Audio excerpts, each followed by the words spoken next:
How we doing, everybody? UFC Thoughts here, and today I'm going to be going over my favorite prospects in every division. You know how we do it. We go from flyweight to heavyweight, blah, blah, blah, this, blah, blah, that. Alright, flyweight, and by the way, I said prospects, so there's going to be more than one.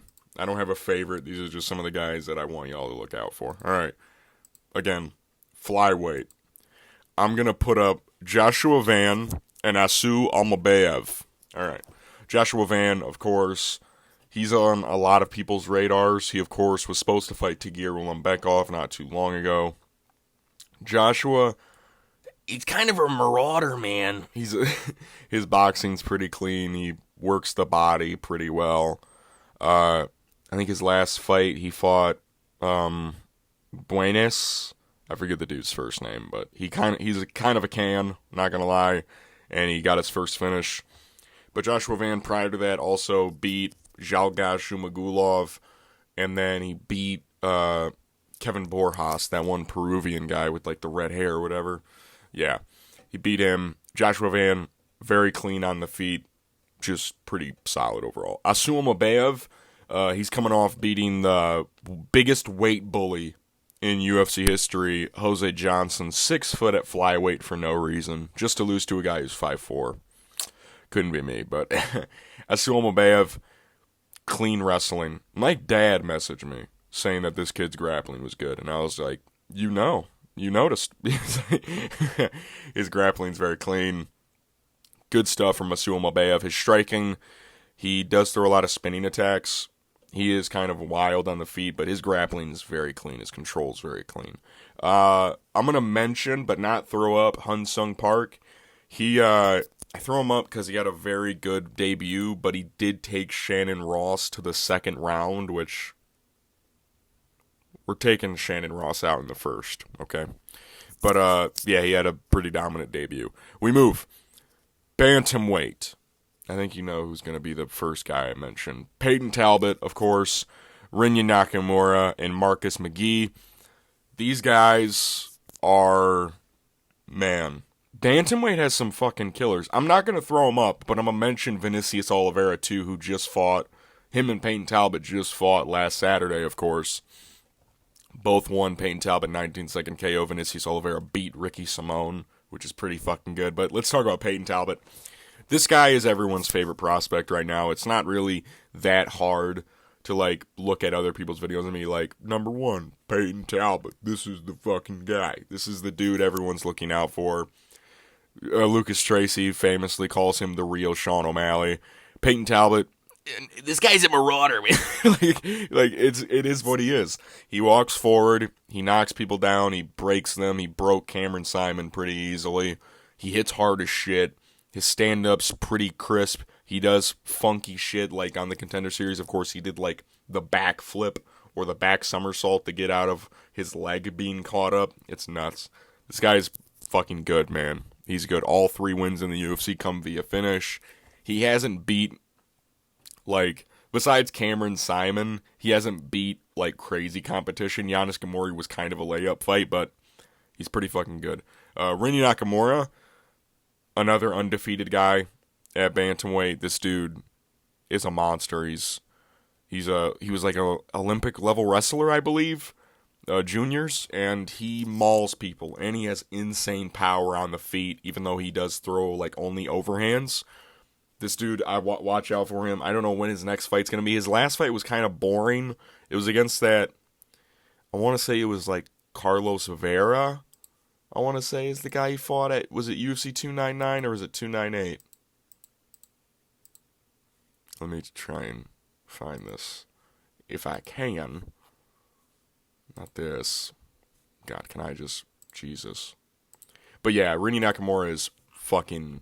He is a monster. Alright, I can't find it, but you get the point. He mauled this dude. It was kind of boring because the guy was just going for leg locks the entire time, but very cool. And then Marcus McGee, kind of an underrated guy. Not a lot of people are mentioning him when they bring up bantamweight prospects. This dude is a fucking monster, man. I think Marcus McGee, I think he's 3-0 inside the UFC. He, last fight out, he fought Dollar Tree Ilya Taporia. I honestly, it was like Bolaños or whatever. He looks like Ilya Taporia, but he's like 7-4. He pieced the fuck out of him. He's also a skateboarder like Peyton Talbot, but yeah. We move. Featherweight. I'm going to throw Isaac Dolgarian, Jung Young Lee, and Joan Silva up here. Isaac Dolgarian, I know he lost, okay? You don't have to fucking say it. I know he lost. But he is still one of my favorite prospects due to his wrestling. His gas tank needs a little work, and his striking needs a little work. But his control time is something you cannot, not talk about. He's a monster on the ground. Jung Young Lee, he's one of those road to UFC guys, I believe. I think, yeah, he is one of the road to UFC guys. He in his technical debut, I guess you could call it, because I think he was one of those guys that fought on that Derek Lewis, Sergey Spivak card when it was 3 a.m. or whatever, and he beat up some other road to UFC dude. But in his UFC quote unquote debut, he fought Blake Bilder, who's a guy that a lot of people were respective on and were watch out for Blake Bilder, and he mauled him for 3 rounds. Not mauled, but he clearly outstruck him and even out-grappled him, which is something that Blake Bilder's supposed to be good at. So watch out for Jung Young Lee. And Joan Silva, of course, fought last Saturday, knocked out Charles Jourdain, and I think that's all I need to really say for Joan Silva. He knocked out Charles Jourdain. He was the first guy to chin Charles Jourdain, so he has massive power. Marauder, man! I'm sorry, I won't say it anymore, but yeah, very cool prospects at featherweight. We move. Lightweight. Listen, the first guy, I'm throwing Chase Hooper up here, Esteban Ribovics, and Manuel Torres. Listen, Chase Hooper, he's had 9 fights in the UFC or whatever, but he's at lightweight now, and he's looking better than ever. His last 2 fights, Jordan Levitt and Vyacheslav Borishev, he's a monster now. We've seen some of his fights at featherweight where he kind of shows a large amount of skill. His last 2 fights, he's putting beatings on people. He knocked down Vyacheslav. He made Vyacheslav look like a bum, even though he does leave openings. I think Chase Hooper's a real threat at lightweight. Bedtime, of course, he's this is the next Charles Oliveira, guys. And honestly, it's kind of fits. Esteban Ribovics, he's that, is he from Venezuela or Argentina? I think he's Argentinian. His last fight, of course, he knocked out Terrence McKinney with that head kick. Brutal KO. Esteban Ribovics, I love his stand-up.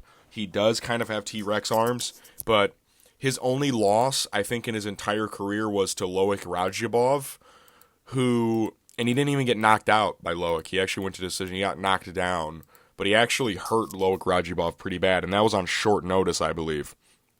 So watch out for Esteban Ribovics. Manuel Torres, he's that Mexican dude who's really big for lightweight. Last fight out, he subbed Chris Duncan at Mexico City. This dude is a monster. His highlight reel, 3 fights into his UFC career, is fucking insane. So, watch out for Manuel Torres. We move. Welterweight. Danny Barlow, Michael Morales, Trey Waters. Kind of a bunch of long-armed fucks, if I'm being honest. Danny Barlow, I think all 3 of these guys have 78+ inch reaches or something like that. Danny Barlow I'm throwing him on here. I'm still a little, I think that he can get beat, but he had a very dominant debut against Josh Quinlan. I would like to see him, he's fighting Uros Medic. I think it's Vegas 95, I think is when that is. So we get to see him against really good, solid, unranked competition next time out. But he beat fucking Josh Quinlan to a pulp. So hits very hard. Left hand to God is one of the funniest nicknames ever. Hits very hard. Has really long arms. Watch out for Danny Barlow. Michael Morales is the most close to ranked guy on this list, I think. I would assume. Probably. Michael Morales, he's the only other Ecuadorian fighter in the UFC besides Chito Vera, I believe. Or is there a girl or something? I don't know. I think him and Chito are the only 2. Michael Morales, last time out he fought Jake Matthews. He's probably the most, besides Chase Hooper, on this list, the most veteran-esque fighter on this list. He's had quite a few fights. I think he's 5-0 inside the UFC, if I'm not mistaken. beat the shit out of Jake Matthews. He didn't beat the shit out of him, but I'm pretty sure Michael Morales' next fight is going to be like Neil Magny, to give him that Neil Magny test to get him into the rankings, because this guy's pretty close to getting ranked. He's more of a striker. He's very big, very cocky, and I respect him.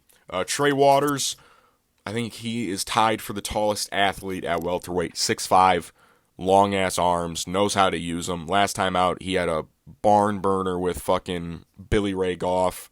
So, yeah, this dude's pretty much a killer. Knows how to use his range, has a chin on him too, and is willing to put on very cool fights. He also beat Josh Quinlan in his debut, I believe. We move. Middleweight. Bo Nickel, Christian Leroy Duncan, Joe Pyfer. Bo Nickel, everyone has him on their top prospects list. Divisional I wrestler from Penn State. Heavy hands. They put him on the main card of 300. He's beat pretty subpar competition this far into his UFC career. He beat Jamie Pickett, who his record's almost 500. Val Woodburn, who's now 0-2 in the UFC, and I'm pretty sure he got cut. He got beat by Obon Elliott. And then he also beat Cody Brundage. So, yeah. Very good wrestler. Heavy hands. Getting better on the feet, pretty quick on the feet too. Christian Leroy Duncan, one of my favorite fighters right now. His style is super fun to watch. He's even getting better at wrestling, and he's fighting Gregory Rodriguez at UFC 304, which is sure to be a fucking monster of a fight. Christian Leroy Duncan throws a lot of spinning shit. Honestly, like, mogs people in the cage, kind of. He, like, mogs them. So, Joe Pyfer, of course. I threw him on here just because he's not ranked, but he's beat a lot of good guys. Not a lot of good guys, but he's floored a lot of people. Heavy punching power. His only loss in the UFC is to Jack Hermanson, which isn't even that bad of a loss to have in like your fourth fight in the UFC, getting tracked that fast. So, yeah, Joe Pyfer last time out, fought last Saturday, floored Marc-Andre Barry up. So, yeah. We move. Light heavyweight. You're going to notice there's a sheer shift when we get to 205. Zhang Mingyang and Umar Sy. Zhang Mingyang, of course, floored Brendan Sinhabero in his debut. I think that was that 298? I think that was 298, Volkanovski Topuria. I'm not going to check, but very cool Chinese boxer, big as fuck. On the, was it Road to UFC or Contender Series when he knocked out? I think it was Road to UFC. He knocked out Tuco Tokos, knocked the fuck out of him. And, yeah, this guy is pretty fucking good. Pretty good boxer. Umar Sy, undefeated French light heavyweight, big as fuck. He also beat Tuco Tokos, made him look like a bitch, made him look like he took the fight on short notice. Umar Sy is like the only, like, I threw Zhang Mingyang on there just to have another guy up here, but Umar Sy is the guy I'm really looking out for in light heavyweight. I would have Vitor Petrino up here, and honestly, I'll mention him. I won't throw him on here because he did lose a lot of hype because of his IQ. But I will mention Vitor Petrino prior to the Anthony Lionheart-Smith. He was the guy to look out for at light heavyweight. He was the dude who was going to rise up the rankings, but he got greedy. I'm not going to lose too much. I think he just made a very dumb decision, but I'll mention him. We move. Heavyweight. I'm going to throw Jahanta Deniz, or how is it Janata Deniz, and I'm going to throw the Blob on here as well. I don't know. Heavyweight's fucking terrible right now, if I'm being honest. I'm not even going to mention that motherfucker. Try and comment down below if you can guess who I was going to mention.